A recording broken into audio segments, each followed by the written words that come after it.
The essential part of the detector, this main mirror, is the individual of how good the mirror is. First, the mirror, the air mirror, see how the mirrors are made.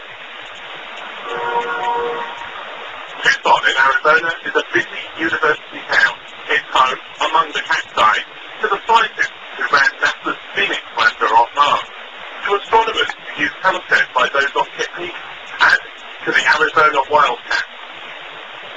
You'd expect any American university worth its salt to have a pretty impressive football stadium, but this one's special. Underneath it is the world's most advanced telescope mirror laboratory.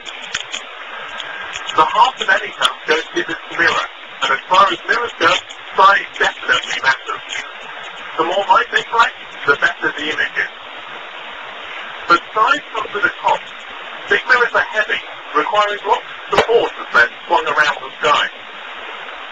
Here at the Stewart's Mirror Lab, they have a novel way to make big mirrors that are a fraction of the weight. Dr. Peter Binger told me how.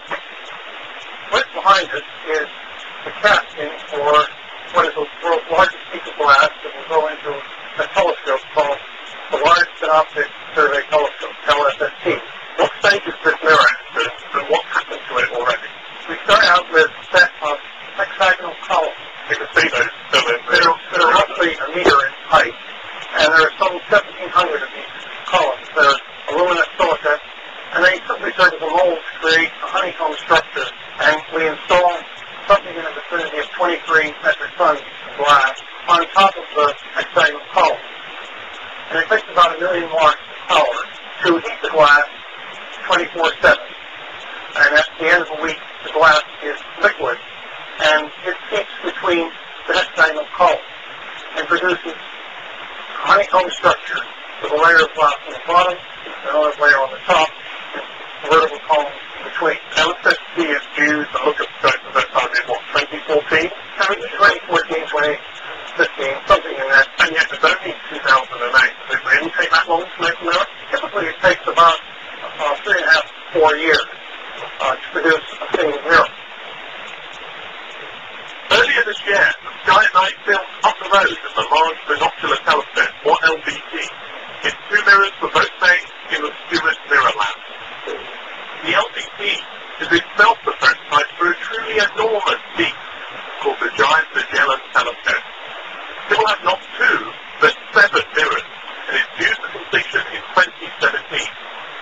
Roger Angel is the mastermind behind the design of these mirrors, drawing inspiration from the long line of scientific mirror makers stretching back through the ages. This is a mixture of very old technology that would be very familiar to Newton and Galileo, and very new technology that allows us to go so big and far. Now the process that would be instantly recognized by those guys is the fact that when we polish the glass, the actual what contacts the glass is pitched, and that's exactly what Galileo and Newton used. So after 400 years, we're still using the same material that actually rubs the glass that they used so long ago. Galileo was able to make a lens whose surface is accurate to a millionth of an inch. People have gone back, looked at Galileo's lenses, they're fabulously accurate.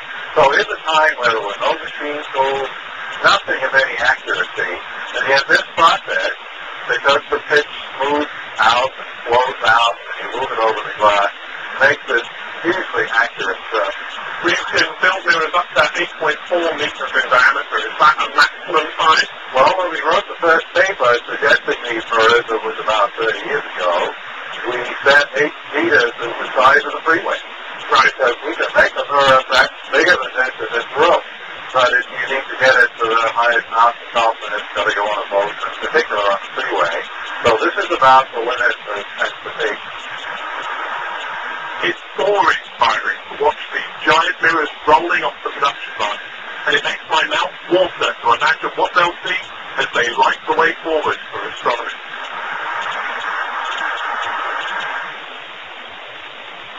We use telescopes to look at the sky, but what of the sun? Can we use telescopes there? The answer is yes. Galileo did, and did it perfectly.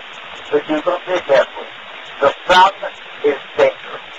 So here, he goes to say how to observe himself safely.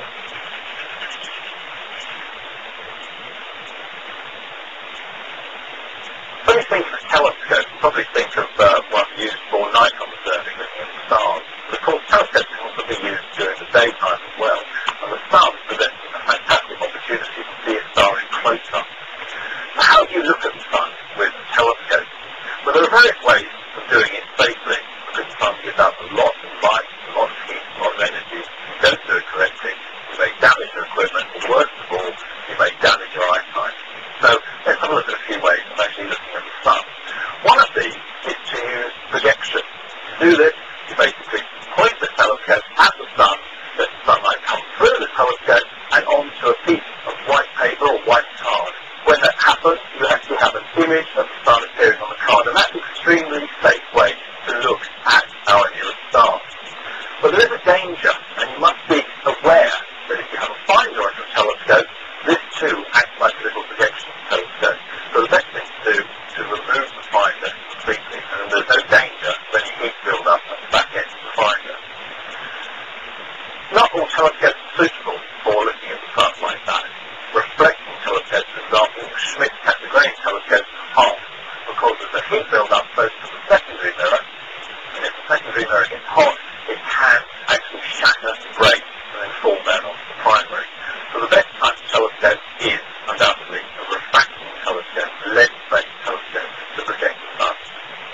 Another way to look at the sun safely, and this way encompasses other types of telescopes, reflectors, and Schmidt category, and refractors, is to use special astrophoto film. So you can illuminize LiDAR that fits basically over the front of the telescope. You buy it in sheets, A4 size, which are about £15 to go, make your own filter, and then make sure you can attach it securely to the front of the telescope. If the wind blows and blows the filter off, then you could be in real trouble. So it has to be extremely firmly fixed. It's also a good idea to check the filter before you put it on by holding it up to the sun and making sure there aren't any holes in it which could let light directly through. Now when you look at the sun using a filter like this, you're looking at it in what's called white light.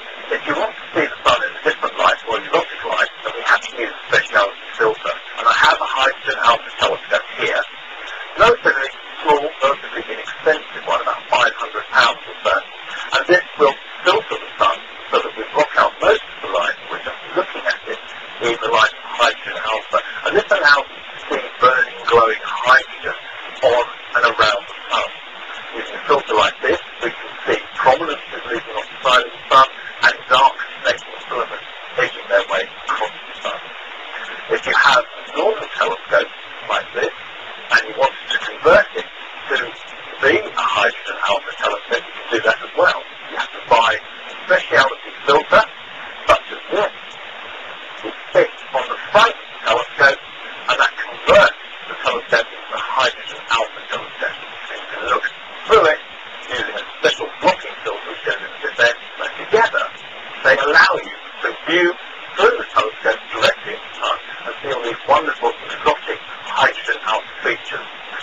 So whatever method you use to look at the sun, do it safely and enjoy the wonderful views afforded by our nearest star. Well, these are ground-based telescopes, so now let's turn to space. And that means the Hubble Space Telescope launched in 1990. And a little while ago, I talked to two people in the concern, Professor Martin Glasgow and astronaut Professor Jeff Hoffman, who received on the telescope. 3, 2, 1, and liftoff of the Signal Discovery with the Hubble Space Telescope.